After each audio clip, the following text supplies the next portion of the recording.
Hi again, it's me, Hang'em High 2000. It's April 24th, 2003. It's about 12:30 in the afternoon. It's about 65 degrees finally, and you can see the sun's finally shining here. Right here's the sunshine line right here. Finally shining on my Harbor Freight. What I did was I hooked this Walbro pump up backwards, so I want to show you the right way to hook it up. Yeah, we got it running, so I'll show you it running then at the end if you want to watch. See, that's the Walbro pump. So you want to probably carry a piece of these in your Harbor Freight pouch. What is that? It's a 94,993. It's called a tool belt. Yeah, this is how I carry my tools in one of these Harbor Freight tool belts, which really isn't. You know what it is? It's a rigger's bag. Sure, and it's got some nice pockets in there for everything. See the pockets? And I carry one for the metric tools, and then I stick the the wrenches on this thing. And this is the metric set. And I just only need the wrenches I need. This is really basic, the Harbor Freight bag. So yeah, you want to throw a pair of these in there, because see, this gas tank here does not have a petcock on it there. See, so this way you can just clamp it, and then the gas will stop while you work on your pump. So there you go. That's like $3. Yeah, and the guy up the road there, he had his $10,000 tools stolen. I could see you trying to sell these tools right here. See, there it is. And then you want to put this back in this angle again. There you go. Then put it back on like that, see? And now it's good, see? Got the trip loop on there. Put these screws back in. And then we can start it up again. See how I hooked it up? This is the pulse line right here. And also this strip loop works. You can make it even higher. You can see the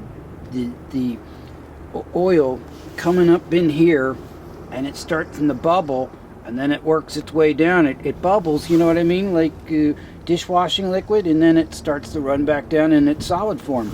So you could make it higher even, but so far I haven't had any problem making it all the way around the drip. Use this here Mobil 1 1030, which is really nice. It's full synthetic.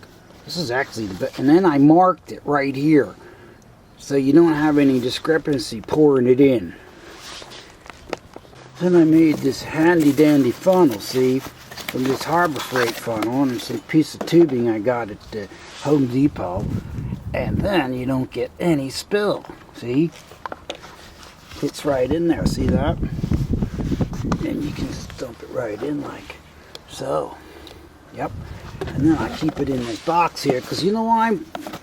That freaking oil, or even this synthetic oil, attracts freaking dust. And then when you want to use it again, and I painted it red so you know it's for the Harbor Freight.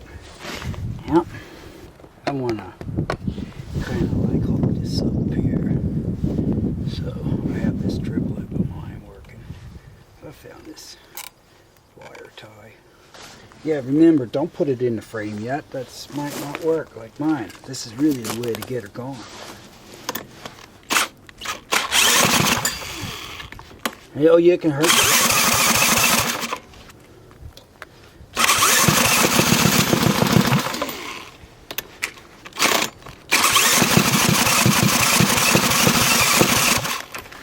Nope, I used the throttle a little too much. Tighten that throttle up. So yeah, there we go.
Yeah, it's my lawnmower. So you see that stuff is starting to feel like when I put it on, but it still has that waxy feeling to it still. So it's staying on.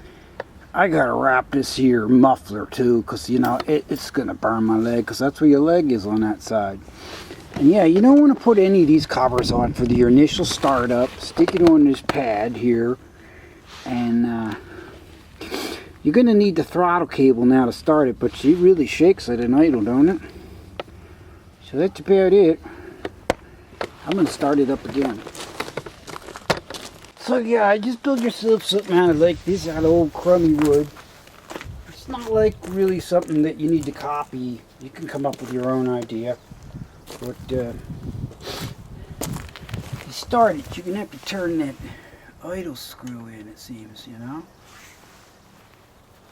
So we'll start it again. Keep starting it up, turning it off, and seeing what you did wrong.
Yep, there she is.